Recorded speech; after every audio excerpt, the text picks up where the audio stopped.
మనము ధనం కోసం ఇంట్లో అన్ని రకాల రెమెడీస్ చేస్తూనే ఉంటాము. తర్వాత లక్ష్మీదేవి పూజలు చేస్తుంటాము. అన్నీ కూడా మన ధనం కోసం కూడా ఏదైనా కూడా అన్ని చేస్తుంటాము.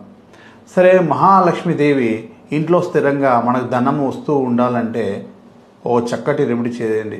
అదేవిధంగా మహాలక్ష్మీదేవిని మన సుగంధ ద్రవ్యాలతోటి అలా పెట్టేసుకుంటే, నమస్తే మహామాయే శ్రీవిటే పరాజయతే శంఖ చక్రహస్తే మహాలక్ష్మి నమస్తే. అయితే అమ్మవారికి ఇలాచి సుగంధపరంగా ఉంటుంది కదా, ఇలాచీని మాలగా చేసి అమ్మవారి ఫోటో కానీ అమ్మవారి విగ్రహాన్ని కానీ మనం వేసినట్టయితే మనకు అతి లక్ష్మీదేవి అలా మన దగ్గర ఉండిపోతుంది. ఏది అలా ప్రతిరోజు కూడా